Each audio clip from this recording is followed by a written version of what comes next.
হযরত ওমর রাদিয়াল্লাহু তাআলা রাতের বেলা ঘুরেন একা একা, আমার জনগণ কেমন আছে দেখি। দেখেন মদিনা শুনশান, নীরব নিস্তব্ধ।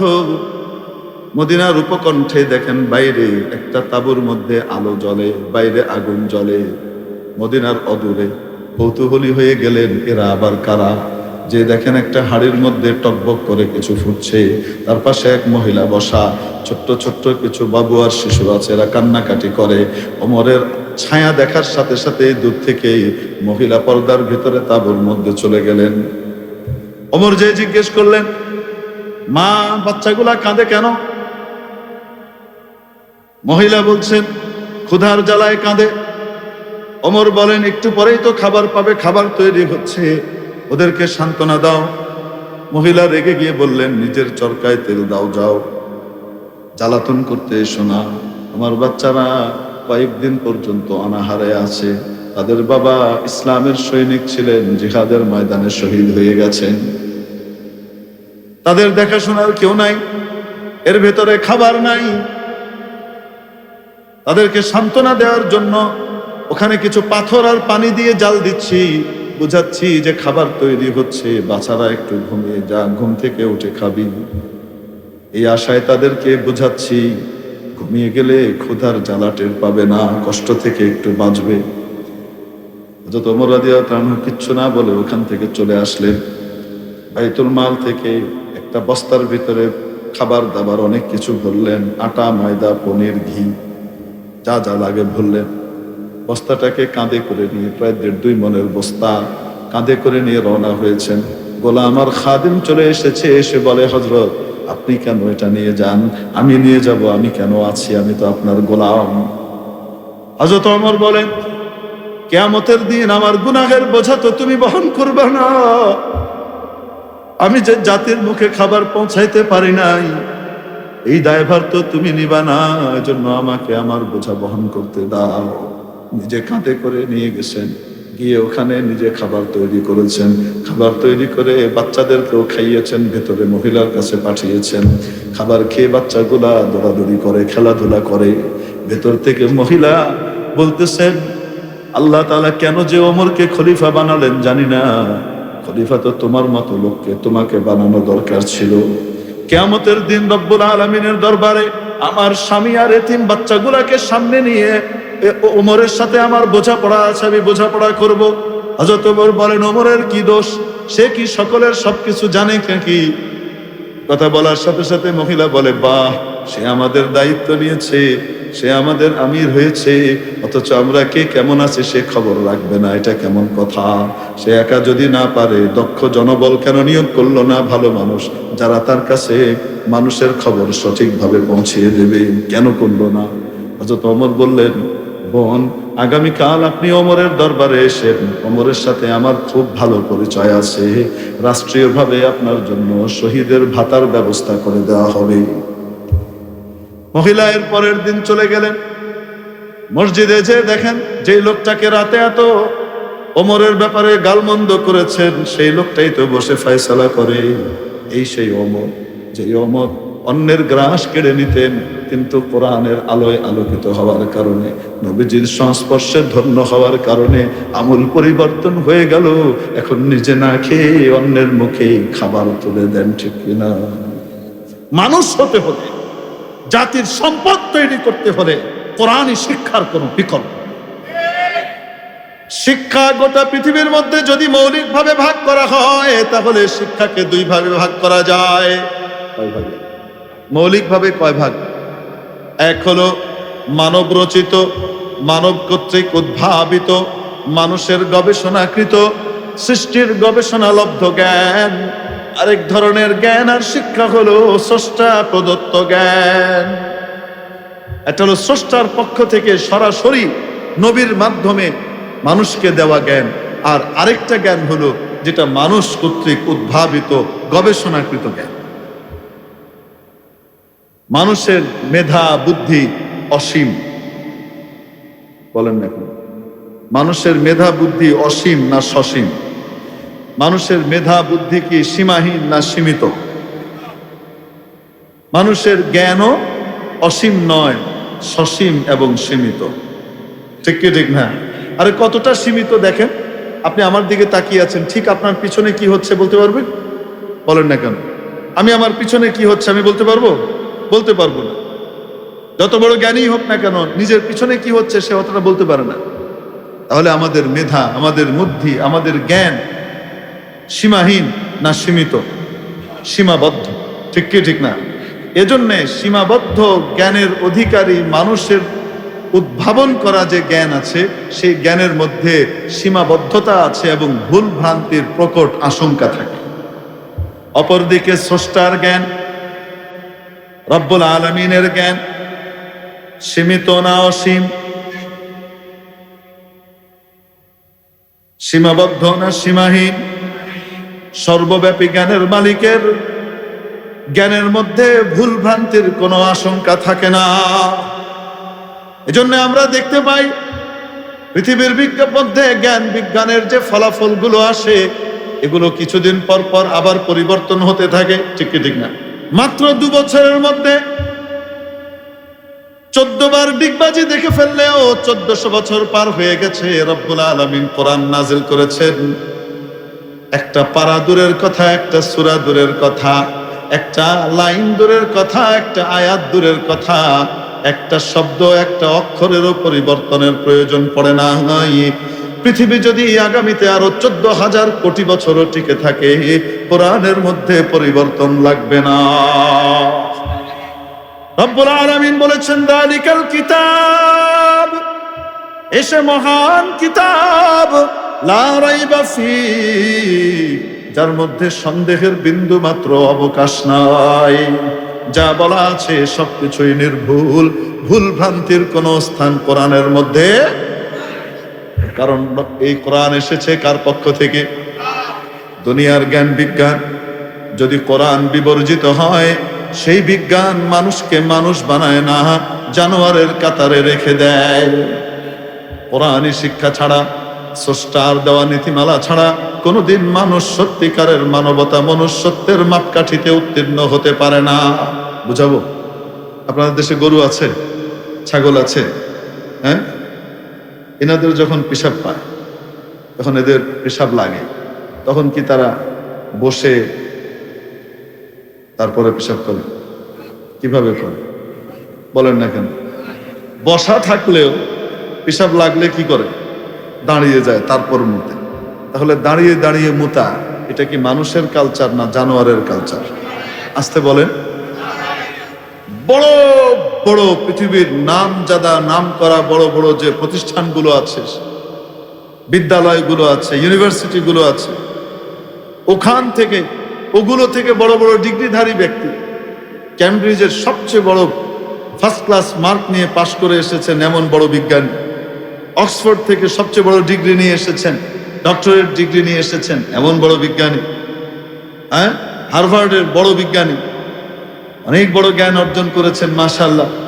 কিন্তু যখন নাকি এয়ারপোর্টের মধ্যে দেখা যায় ওনাদেরকে, তখন দেখা যায় বসে বসে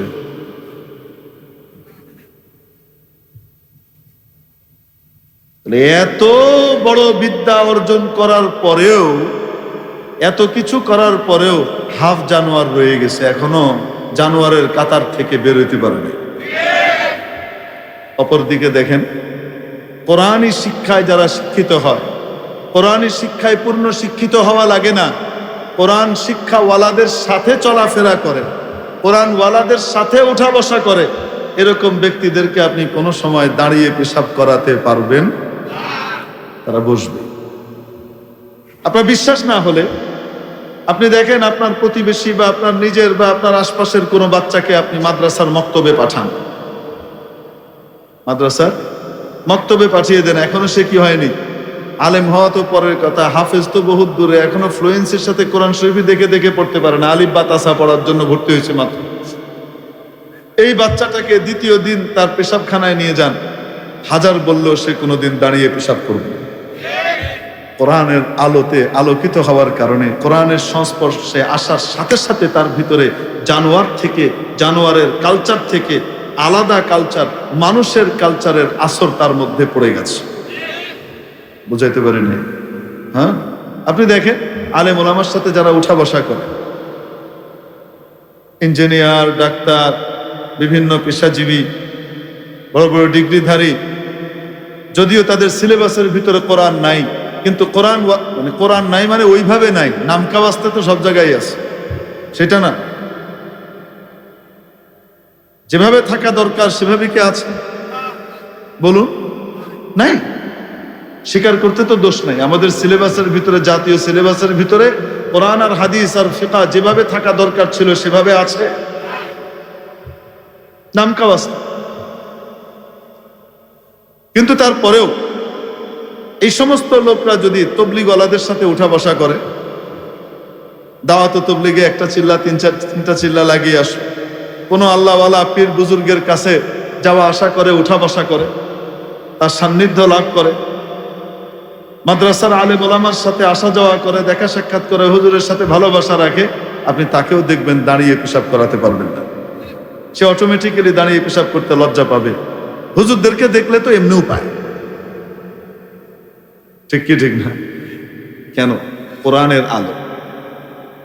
নবী করিম সাল্লাল্লাহু আলাইহি ওয়াসাল্লাম ইসলামী শিক্ষার সৌন্দর্য কোথায়? একদম ব্যক্তিগত সাধারণ বিষয় থেকে শুরু করে, ক্ষুদ্রাতি ক্ষুদ্র বিষয় থেকে শুরু করে, রাষ্ট্র কেন, বিশ্ব পরিচালনা করার নীতিমালা কোন ক্ষেত্রে কি হবে, এটাও ইসলাম এই সমাধান প্রতিটা ক্ষেত্রে প্রতিটা জায়গার ব্যাপারে দিয়েছে। নবীজি দিয়েছেন। আমরা জানি না, এটা আমাদের ব্যর্থতা। আমরা শিখি না, এটা আমাদের ব্যর্থতা। কিন্তু ইসলামের ব্যর্থতা নয়, ইসলাম তার সুন্দর সমাধান দিয়ে গেছে প্রতিটা ক্ষেত্রে। ক্ষুদ্রাতি ক্ষুদ্র বিষয়ে, ছোট্ট ছোট্ট বিষয় যেটা কেউ লক্ষ্য করে না, সে বিষয়েও ইসলামের সমাধান। ইসলাম শিখিয়েছে, নবীজি শিখালেন, যখন তোমাদের মধ্যে কেউ পেশাব করবে, লা ইয়াবুলান্না আহাদুকুম মাখাব্বার রিহ, তোমাদের মধ্যে কেউ যেন পেশাব করার সময় বাতাসের উল্টো দিকে বসে পেশাব না করে। কেন? বাতাস কি করবে? এটা রিটার্ন করিয়ে আপনার গা, আপনার কাপড় নাপাক করে দেবে। তোমাদের মধ্যে কেউ যেন নিচু জায়গায় বসে উঁচু জায়গায় পেশাব না করে। কেন? বেশে নিজের পা, নিজের জুতো এগুলোকেও নাপাক করে দিবে, ঠিক কিনা? তোমাদের মধ্যে কেউ যেন কোন গর্তের মধ্যে পেশাব না করে। কেন? গর্তের মধ্যেও আল্লাহর কোনো না কোনো সৃষ্টি বসবাস করে, ঠিক কিনা? সেই সৃষ্টি কি মানুষের বন্ধু না? বন্ধু।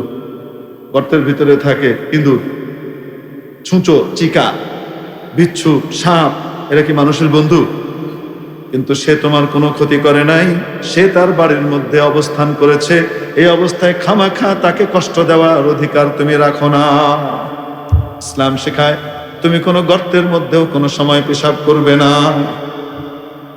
মনে করেন ইসলামের এই শিক্ষা যদি না জানা থাকে, অথবা জানলো কিন্তু মান মুনাহ ইউসে করলাম, খোদা না খাস্তার ভিতরে র্যাটল স্নেক সাহেব রেস্ট নিচ্ছিলেন দুপুর বেলায়, একটু ঠান্ডার ভিতরে, সাপ গরম, ঠান্ডা সহ্য করতে পারে না, একটু গরমের ভিতরে, অতি গরমও ভালো পারে না, অতি ঠান্ডাও সে কি করতে পারে না, পছন্দ করে না, মাঝামাঝি জায়গায় থাকতে পছন্দ করে।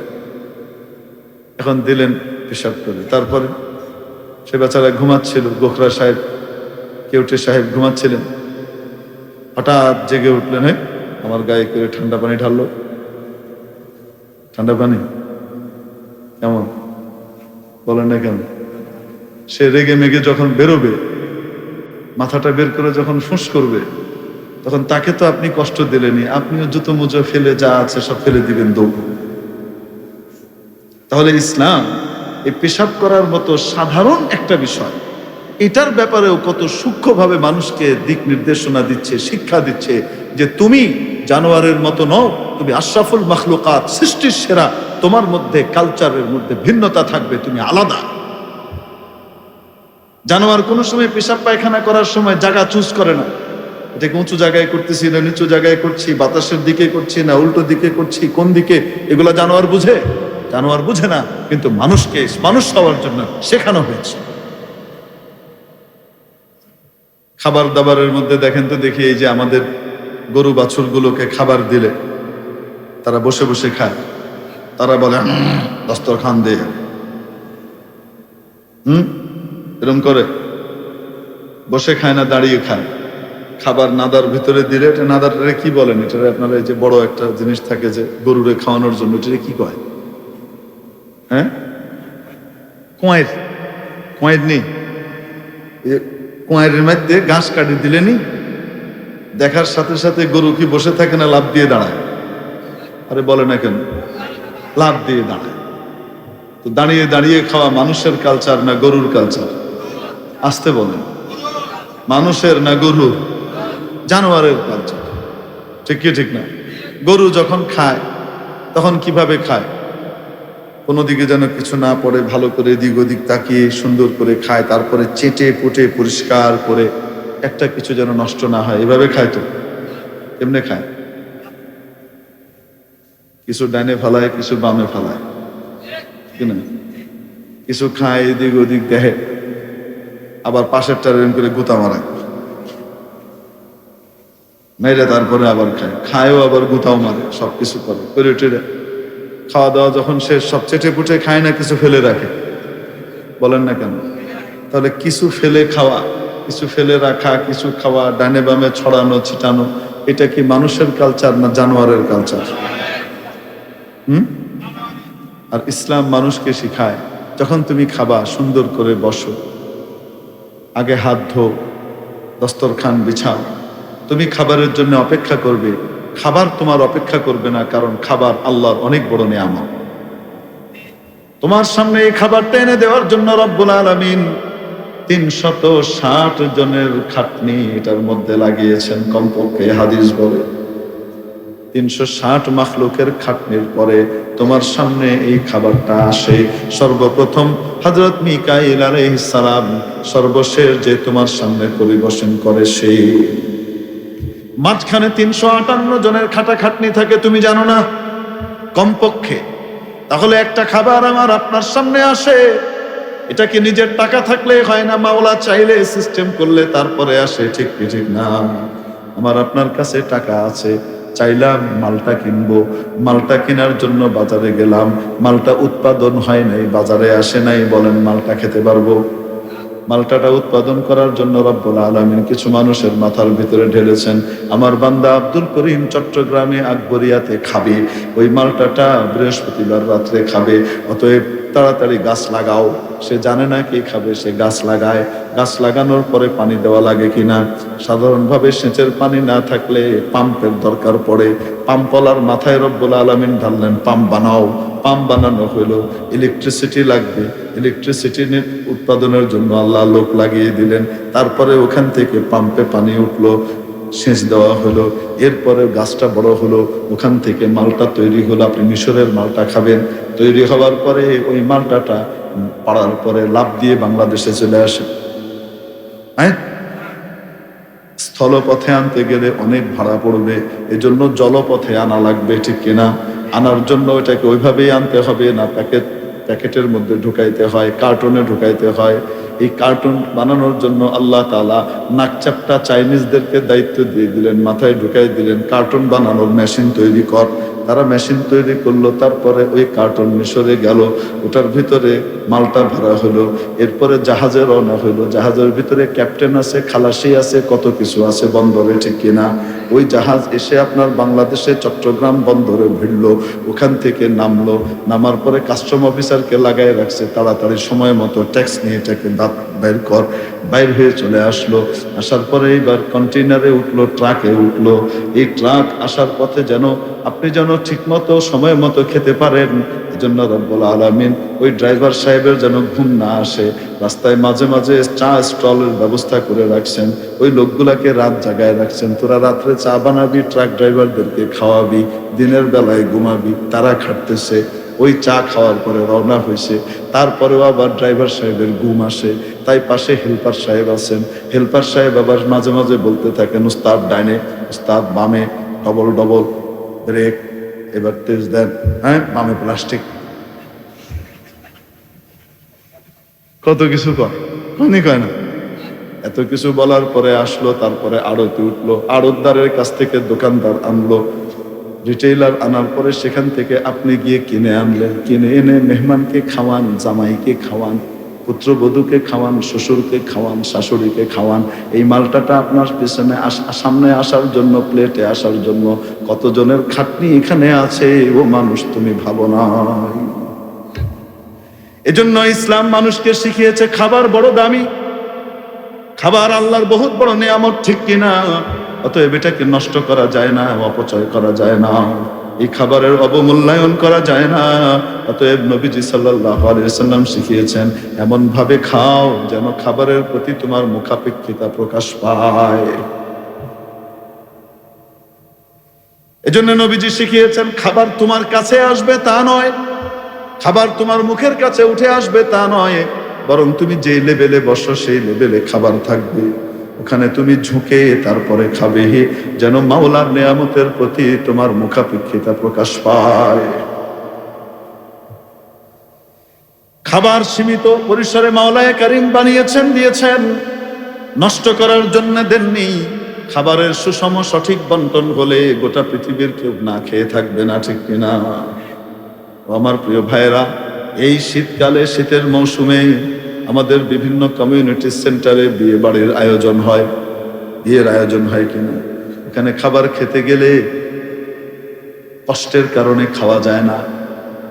কষ্ট কিসের? এক বেলা খাওয়া দেখলে, খাবারের অপচয় করতে দেখলে, তাও আবার শিক্ষিত মানুষদেরকে যখন দেখি তখন এত কষ্ট লাগে, 4 বেলার খাওয়া হারাম হয়ে যায়, মাথার ভিতরে হেডেক এসে ঢুকে, এত খাবার নষ্ট হলো।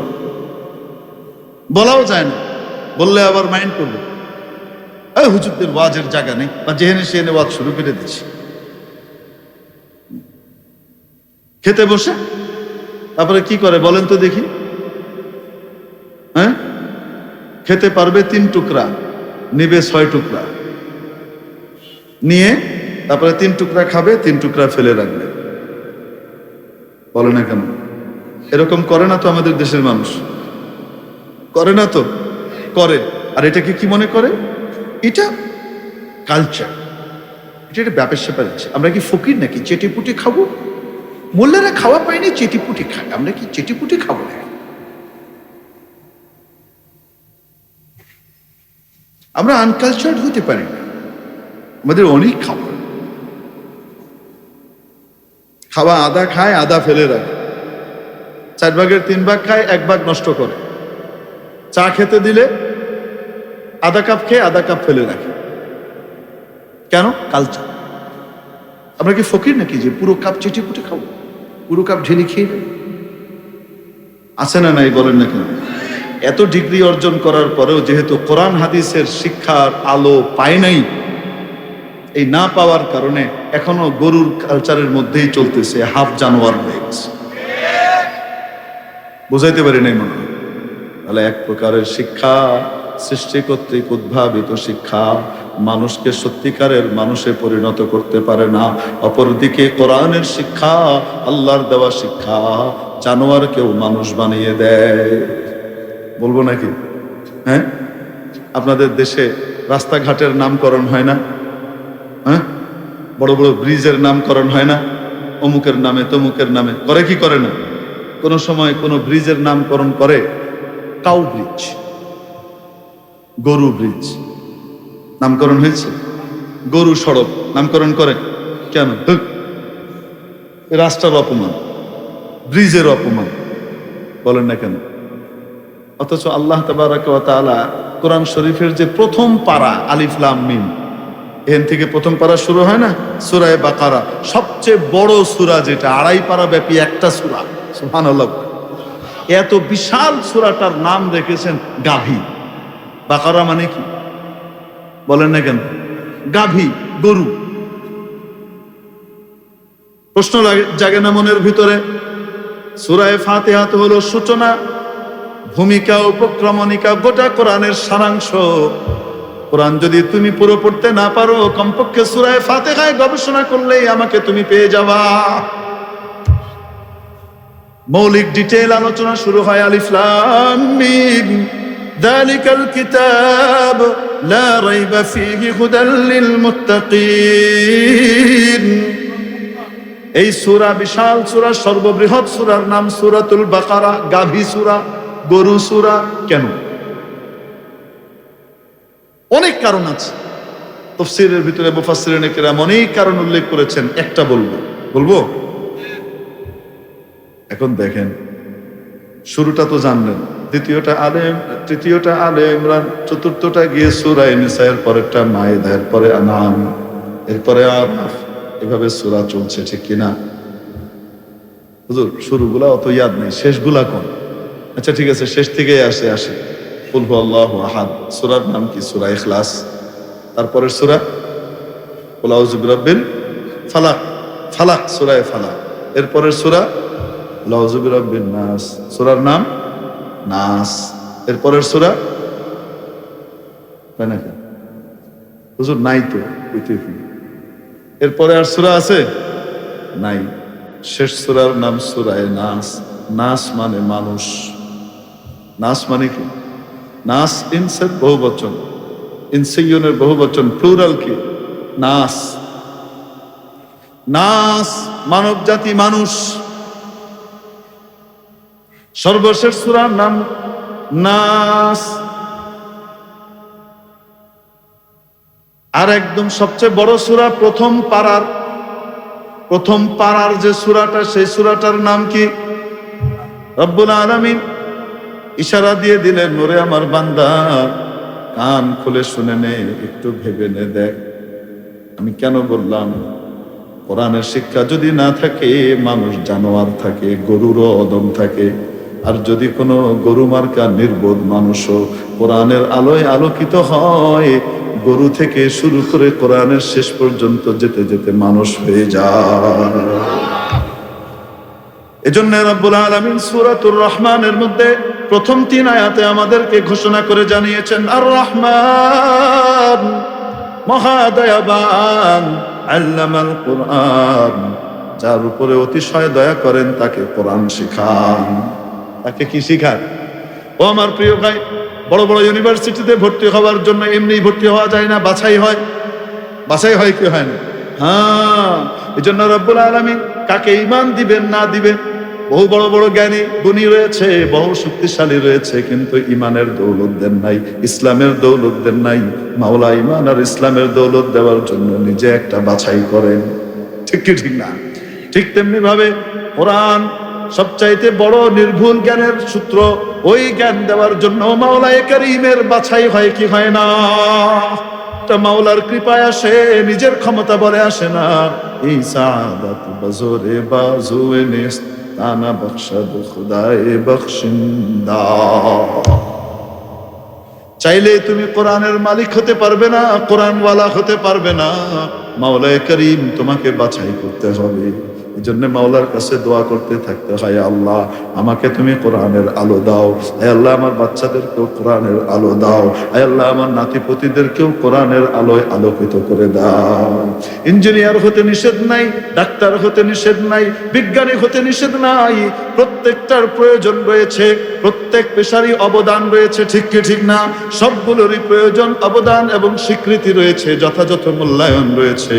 ও মুসলমান, সবার আগে তোমার বাচ্চাটাকে তুমি কোরআনওয়ালা বানাও, সবার আগে মুসলমান বানাও, সবার আগে তুমি তাকে কোরআনের আলো দাও।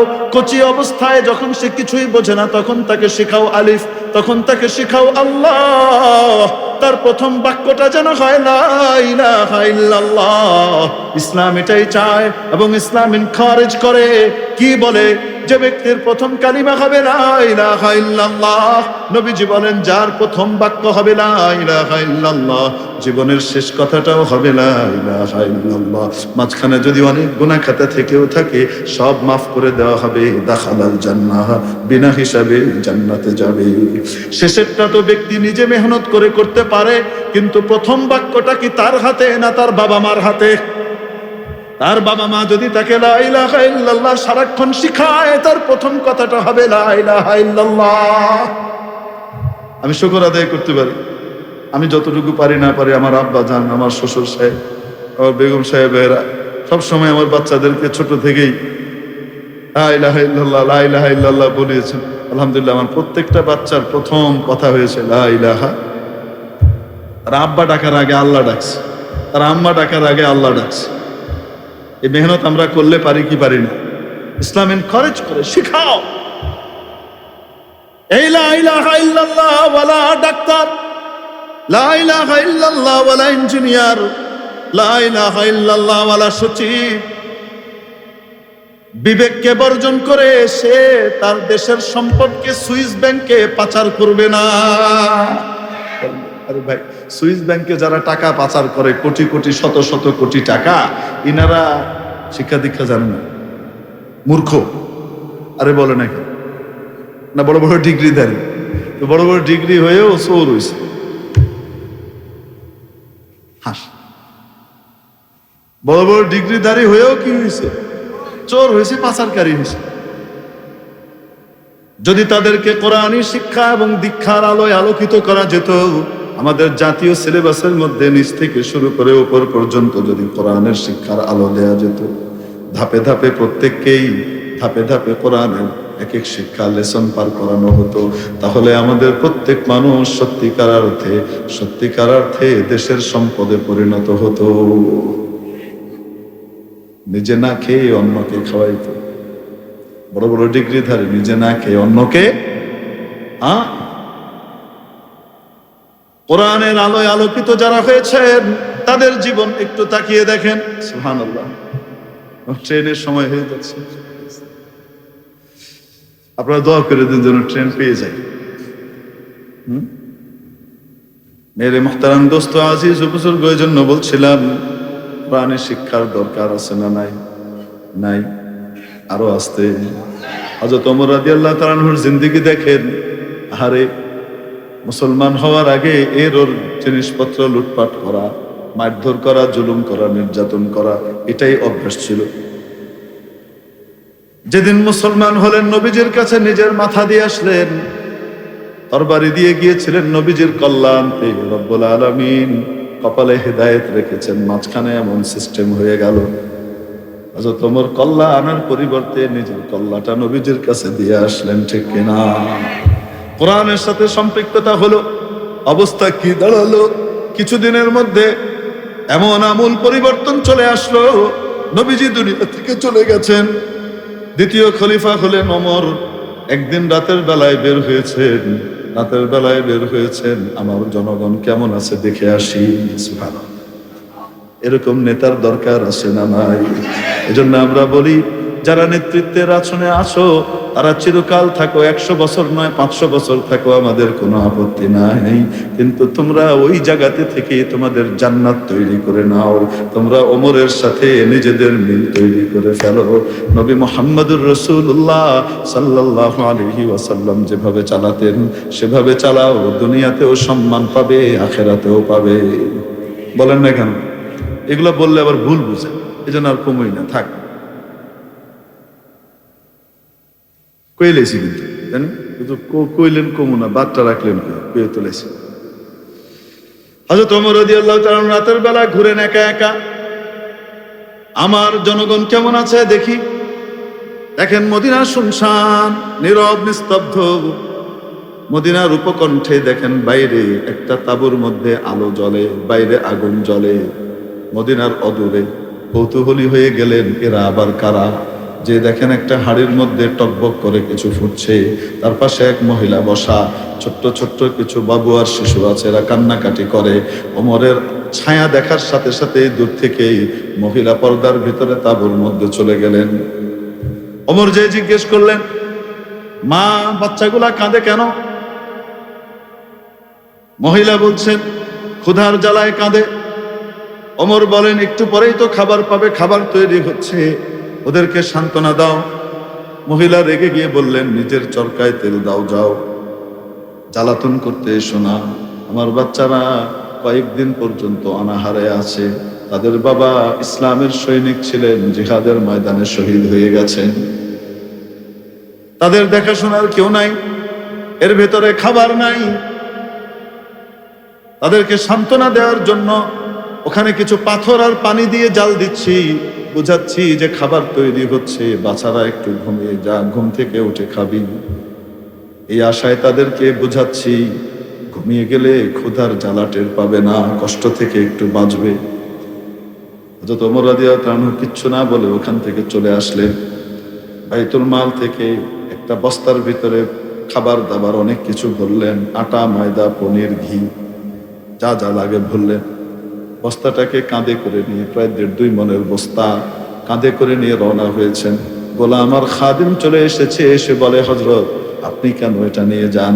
আমি নিয়ে যাব, আমি কেন আছি, আমি তো আপনার গোলাম। হযরত ওমর বলেন, কিয়ামতের দিন আমার গুনাহের বোঝা তো তুমি বহন করবে না। আমি যে জাতির মুখে খাবার পৌঁছাইতে পারি নাই, এই দায়ভার তো তুমি নিবা না, এজন্য আমাকে আমার বোঝা বহন করতে দাও। নিজে কাঁধে করে নিয়ে গেছেন, গিয়ে ওখানে নিজে খাবার তৈরি করেছেন, খাবার তৈরি করে বাচ্চাদেরকেও খাইয়েছেন, ভেতরে মহিলার কাছে পাঠিয়েছেন। খাবার খেয়ে বাচ্চাগুলা দৌড়াদৌড়ি করে, খেলাধুলা করে। ভেতর থেকে মহিলা বলতেছেন, আল্লাহ তাআলা কেন যে ওমরকে খলিফা বানালেন জানি না, খলিফা তো তোমার মতো লোককে তোমাকে বানানো দরকার ছিল। কিয়ামতের দিন রব্বুল আলামিনের দরবারে আমার স্বামী আর এতিম বাচ্চাগুলাকে সামনে নিয়ে ওমরের সাথে আমার বোঝাপড়া আছে, আমি বোঝাপড়া করব। হযরত ওমর বলেন, ওমরের কি দোষ? সে কি সকলের সবকিছু জানে নাকি? কথা বলার সাথে সাথে মহিলা বলে, বাহ, সে আমাদের দায়িত্ব নিয়েছে, সে আমাদের আমির হয়েছে, অথচ আমরা কে কেমন আছে সে খবর রাখবে না, এটা কেমন কথা? সে একা যদি না পারে, দক্ষ জনবল কেন নিয়োগ করলো না? ভালো মানুষ যারা তার কাছে মানুষের খবর সঠিকভাবে পৌঁছিয়ে দেবে, কেন করলো না? হযরত ওমর বললেন, বোন, আগামীকাল আপনি ওমরের দরবারে এসে, ওমরের সাথে আমার খুব ভালো পরিচয় আছে, রাষ্ট্রীয়ভাবে আপনার জন্য শহীদের ভাতার ব্যবস্থা করে দেওয়া হবে। মহিলা এর পরের দিন চলে গেলেন মসজিদে। যে দেখেন, যে লোকটাকে রাতে এত ওমরের ব্যাপারে গালমন্দ করেছেন, সেই লোকটাই তো বসে ফয়সালা করে। এই সেই ওমর, যে ওমর অন্যের গ্রাস কেড়ে নিতেন, কিন্তু কোরআনের আলোয় আলোকিত হওয়ার কারণে, নবীজির সংস্পর্শে ধন্য হওয়ার কারণে আমূল পরিবর্তন হয়ে গেল। এখন নিজে না খেয়ে অন্যের মুখে খাবার তুলে দেন, ঠিক কিনা? মানুষ হতে হলে, জাতির সম্পদ তৈরি করতে হলে কোরআনী শিক্ষার কোন বিকল্প। আফসোস, বলেন দুর্নীতিবাজ আগে বেশি ছিল না এখন বেশি? আজ থেকে 50 বছর আগে, 70 বছর আগে দুর্নীতিবাজ বেশি ছিল না এখন বেশি? রেশিওর হিসেবে বলেন, সংখ্যার হিসেবে বলছি না, পরিমাণ হিসেবে বলেন। আগে বেশি ছিল না এখন বেশি? কত বেশি? আল্লাহু আকবার, কল্পনা করা যাবে না, ঠিক কি ঠিক না? কেন দেখেন তো দেখি, দিন দিন দুর্নীতি বাড়ছে। আমাদের আগেকার লোকদের কাছে এত খাবার দাবার ছিল না, এত ফ্যাসিলিটি ছিল না, কিন্তু নীতিবোধ ছিল। তাদের শিক্ষা দীক্ষার ঘাটতি ছিল না, তারাও ইঞ্জিনিয়ার ছিলেন, তারাও ডাক্তার ছিলেন, তারাও সচিব ছিলেন, তারাও রাজনীতিবিদ ছিলেন, তারাও বিভিন্ন পেশাজীবী ছিলেন। পার্থক্যটা কি? 90-এর আগের যুগটা তাকান। 90-এর আগ পর্যন্ত আমাদের বাচ্চাদেরকে উঠিয়ে আমরা পাঠিয়ে দিতাম গ্রামের মক্তবে, মসজিদের মক্তবে। স্কুলে যাবে 10টা থেকে 9:30 থেকে, যাও আগে হুজুরের কাছে পড়ে আসো, ঠিক কি ঠিক না? কয়দিন, 1-2 বছরই হুজুরের কাছে পড়ে শুনে আসছে, ঠান্ডা মুন্ডা খাইতো, মাঝে মাঝে আলিফ বাতাসে বগদাদি কায়দা লম্বা চড়া দিয়ে পড়াশোনা করতো। তারপরে এসে ইঞ্জিনিয়ার হইতো, ডাক্তার হইতো। ওই ছোটবেলায় যে নীতিবোধ এবং ছোটবেলায় আল্লাহর সামনে জবাবদিহিতা, এটার যে চিন্তা চেতনা তার মাথায় ঢুকেছে, বড় হয়ে তার বিবেক তাকে বাধা দিত। লোভ তাদের ছিল না তা না, কিন্তু তারা লোভকে জয় করতে জানতেন। 90-এর পর থেকে আফসোসের সাথেই বলতে হয়, সিস্টেম হলো কিন্ডারগার্টেন সিস্টেম। মাশাআল্লাহ, এমন টাইমিং হলো, শিক্ষার টাইমিং। বাচ্চাদের ঘুম বেশি দরকার হয়। যদি ডাবল শিফটে পড়া হয়, তাহলে বাচ্চারা দুপুর বেলায় যেয়ে পড়ার কথা, তারা সকালে ঘুমাবে, তাদের তো নামাজও নাই। কিন্তু কি হলো, ডে শিফটে দেওয়া হলো বড়দেরকে, আর ছোট ছোট বাচ্চাদেরকে মর্নিং শিফটে একদম ফজরের নামাজ পড়ুক আর না পড়ুক, উঠাইয়া তাদেরকে ওখানে পাঠিয়ে দিতে হবে। আমরা একটুও চিন্তা করি নাই। বিজাতীয় সংস্কৃতিওয়ালারা গবেষণা করে বের করে, মুসলমানকে যদি বলি কোরআন ছেড়ে দাও, বাচ্চাকে মক্তবে পাঠিও না, সে কোনোদিন তা করবে না। সে নিজে মদ খেতে পারে, কিন্তু তার বাচ্চাকে মক্তব থেকে সে দূরে সরাইতে চাইবে না, ইসলাম আর কোরআন থেকে দূরে সরাইতে চাইবে না। অতএব এমন সিস্টেম মাথার ভিতরে ঢুকাইয়া দাও, এমন সিস্টেম করে দাও যেন অটোমেটিক্যালি সে কোরআন পড়ানোর সময়ই না পায়। বুঝাইতে পারি নাই? এই দূরত্বের কারণে, এটা একটা মৌলিক কারণ। আমরা বুঝি আর না বুঝি, আজকে যত দিন যাচ্ছে বাবা মার আদব কায়দা করার লোক কমছে, বাবা মাকে সম্মান করার অবস্থাগুলো কমে যাচ্ছে। টিচারকে যেখানে মাথায় তুলে রাখার কথা ছিল সেখানে টিচারকে গালিগালাজ করছেন আজকের ছাত্ররা। সব ছাত্র করে না, কিন্তু বাড়ছে কি বাড়ছে না বলেন না কেন? আগে টিচারকে কেমন সম্মান করতো স্কুল কলেজের ছেলেরাই, মাদ্রাসার কথা বাদ দেন না। আমি নিজের চোখে দেখেছি, বড় উচ্চ শিক্ষিত ব্যক্তি গ্রামে এসেছে, তার টিচার যার কাছে সে পড়েছে প্রাইমারি স্কুলে, সে বেচারা অত বড় শিক্ষিত না, সামান্য শিক্ষায় শিক্ষিত। টিচারকে দেখেছে দূরে, সাথে সাথে সাইকেল থেকে নেমে গেছে। যতক্ষণ টিচার নজরের দৃষ্টির আড়ালে না গেছে ততক্ষণ পর্যন্ত এই উচ্চ শিক্ষিত বড় অফিসার সে সাইকেলে উঠে নাই। বলেন না কেন? এই কালচার আপনারা দেখেন নাই? এখনো তো সেরকমই হয়, সব জায়গাতে ঘাটতি হয়ে যাচ্ছে। আমরা এত বেশি ডেটোরেট করছি, এত দ্রুত, কল্পনা করা যায় না। যেন কোরআনের শিক্ষাকে আবার ফিরিয়ে আনার দরকার আছে না নাই? আল্লাহ তাআলা আমাদেরকে কোরআনের আলোয় আলোকিত হওয়ার তৌফিক দান করেন। কোরআনই আমাদের গর্ব, কারণ কোরআন মানুষকে মানুষ বানায়। মন খারাপ হলে মাফ করে দিন। যদি মনে হয় যে কথাগুলো ঠিক, তাহলে এগুলোকে গ্রহণ করে আমলের চেষ্টা করেন। ওয়া আখিরু দাওয়ানা আলহামদুলিল্লাহি রাব্বিল আলামিন।